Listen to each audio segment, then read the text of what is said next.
guys, and welcome back to the second installment in my Christmas devotional series.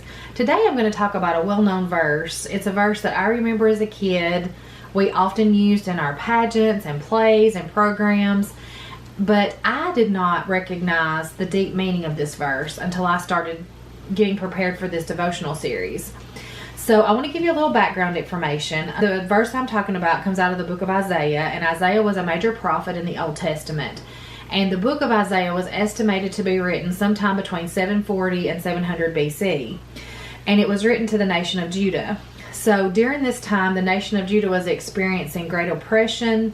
They were in wars, and they were looking for hope. They were looking for the hope that the Messiah could bring to them. And so this verse was given as part of a prophecy to provide that hope. So I'm going to read for you now Isaiah 9:6. It says, "For a child will be born for us, a son will be given to us, and the government will be on his shoulders.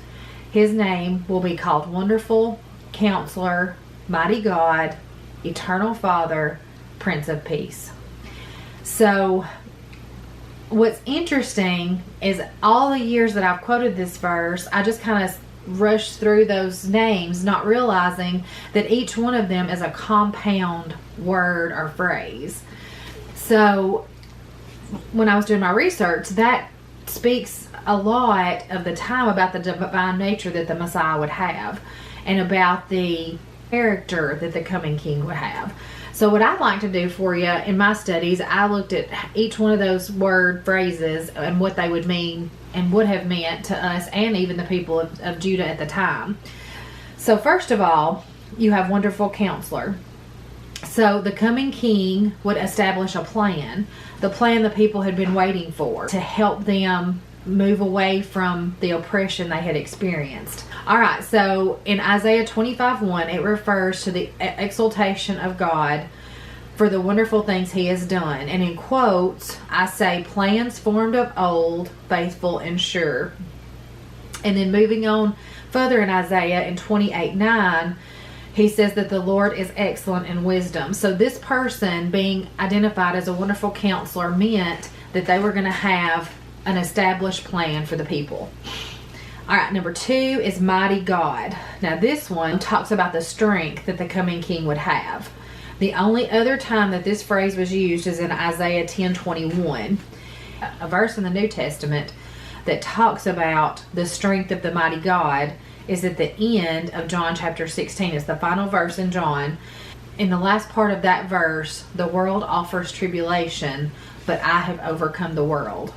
So that's just a New Testament reference to the strength that the coming Messiah would have. Eternal Father is number 3, and there are many verses in the New Testament that refer to the first part of the paternal relationship between the Messiah and his people, and then the second part of that is the unity of the Son and the Godhead. So we'll have those scripture verses listed below. I'd encourage you to go and read all of those. There are several that talk about both of those relationships and what that eternal Father meant. And number 4 is the Prince of Peace. Now this one gives an idea of completeness. The Messiah would bring complete peace in all senses of the word. First of all, they were looking for military peace, for peace from oppression and war. But greater than that, and more importantly than that, the people were seeking a way to be united with God. Bridging that gap, like I've said in the past, between a holy God and a sinful people. And the Messiah was the answer to satisfy that. Let's look at, if you'll look at Isaiah 53:5, it speaks of Jesus being crushed for our iniquities and how he bore our chastisement to bring us peace.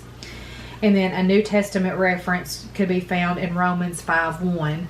I don't know, I just never thought about all the deep meaning of these phrases, these word phrases that were used to describe the coming Messiah. I'm sure it had even deeper meaning to the people of Judah at the time it was written to them. But this verse holds a lot of meaning in it and a lot of prophecy that holds so much power, and I just thought it was very interesting. So I hope you guys found it interesting as well, and next week we'll have the final installment of our Christmas devotionals, And I'll see you then.